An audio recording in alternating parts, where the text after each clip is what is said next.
Hi hello నమస్తే welcome back to my channel ఈ తరం కోడలు. కథ చాలా బాగుంది కదూ. ఆలస్యం చేయకుండా కథలోకి వెళ్ళిపోదామా మరి.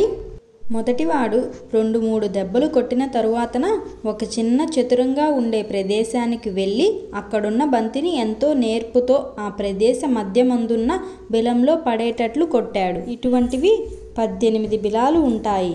అన్నింటిలో బంతిని కొడుతూ వెళ్ళడమే ఈ ఆట. ఒకడు ఆడవచ్చు, లేదా ఎంతమంది కావలిస్తే అంతమంది ఆడవచ్చు. దీనికి పోటీలుంటాయట. అందులో ఎవడు ఎన్ని తక్కువ దెబ్బలతో బంతిని ఈ 18 బిలాలలో పడేయగలడో వాడు గెలిచినట్టు లెక్క.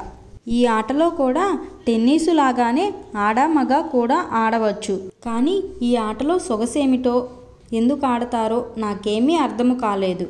ఆనాడు దుఃఖభారంలో ఉన్నవారు ఎన్నడైనా ఆ విషాద బాధను తగ్గించుకోవడానికి ఆడుకునే ఆటలా అనిపించింది నాకు. ఈ మాటే అంటే రాజు విరగబడి నవ్వి, భలే ఐడియాస్ వస్తాయ్యా నీకు అన్నాడు. అక్కడ నుంచి మేము తిన్నగా ఊళ్ళోకి వచ్చి మరో క్లబ్లోకి వెళ్ళాము. అక్కడ 4-5 గదుల్లో పెద్ద పెద్ద టేబుల్స్, వాటిపైన ముక్కమల్ గుడ్డ లాంటి గుడ్డ అతికించో కుట్టో ఉన్నది.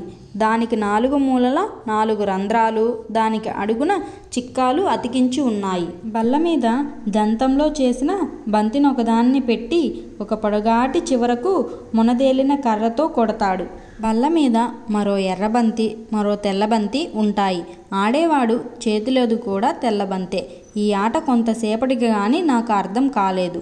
తెలుసుకున్న తరువాతను అందమైన ఆటలాగా, చాలా ప్రావీణ్యము, సూక్ష్మ దృష్టి కావలసిన ఆటలాగా తోచింది.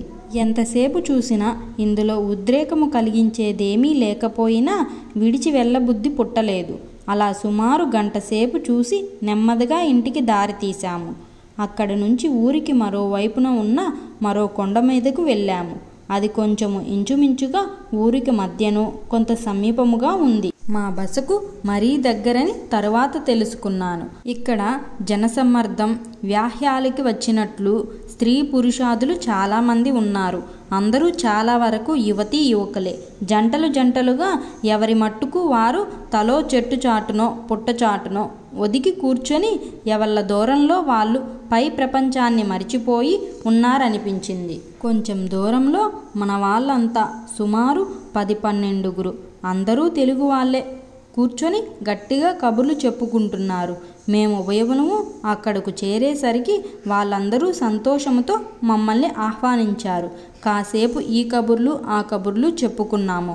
అందులో ఒకతను, మనం అంతా ఇక్కడ చెడుగుడి గాని ఉప్పట్టి గాని ఆడుకుందామా అన్నాడు. భలే ఐడియా ఇచ్చావోయ్, 2 ఆడుకుందాం అన్నాడు ఇంకొకడు. భలే అంటే భలే అని అందరూ లేచారు.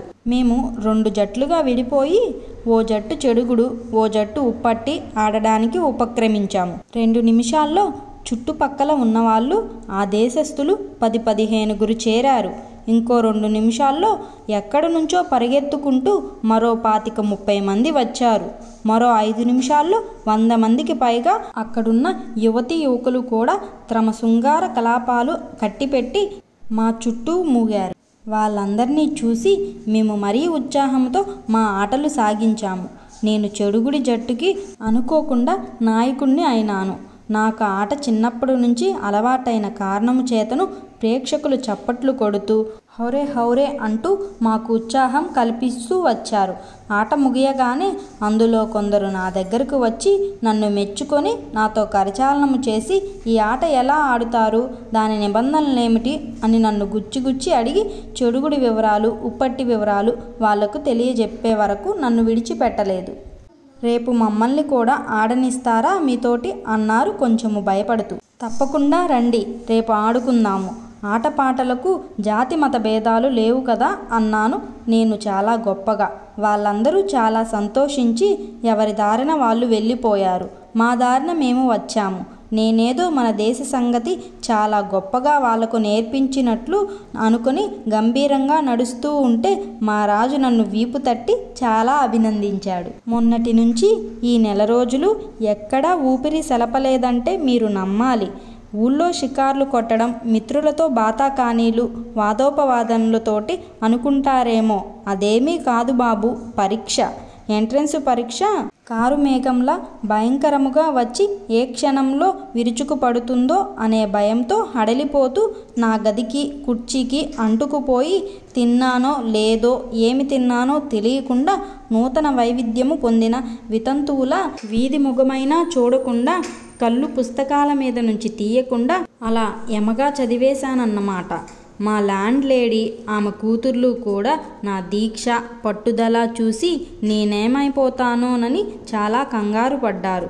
ల్యాండ్ లేడీ 4-5 సార్లు నా దగ్గరకు వచ్చి కొంత విశ్రాంతి తీసుకోవాలని, అంత దీక్ష కూడదని, దీనివల్ల ఆరోగ్యము దెబ్బతినగలదని, అప్పుడు పరీక్షలు అసలే వెళ్ళలేవేమోనని ఎంతో ఆప్యాయతతో నన్ను హెచ్చరిస్తూ వచ్చింది.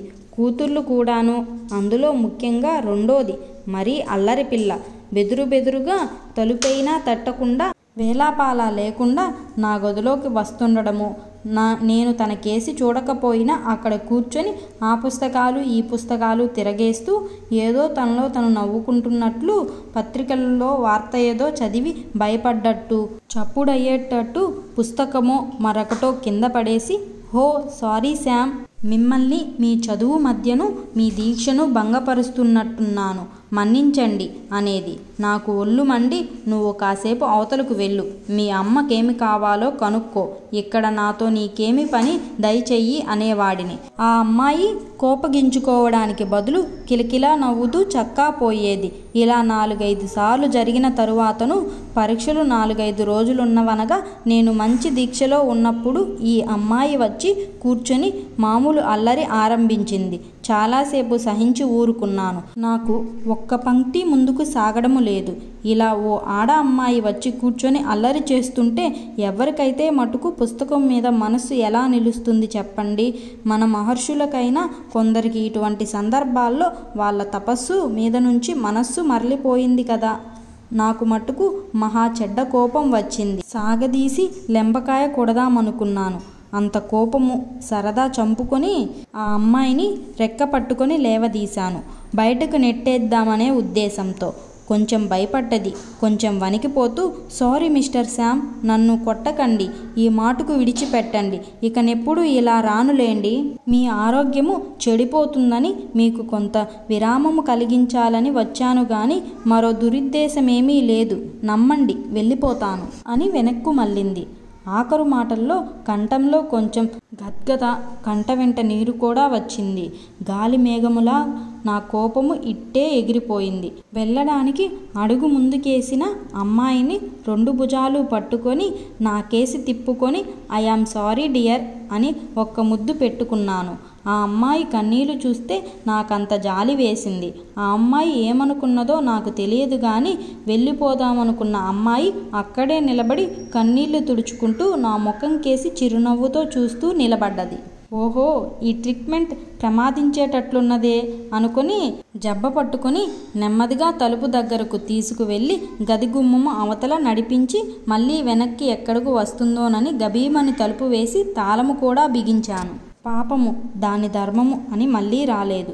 భోజన పదార్థాలు తీసుకురావడానికో భోజనానంతరము పళ్ళాలు తీసుకుపోవడానికో వస్తుందనుకున్నాను, కానీ ఎందుచేతనో రాలేదు.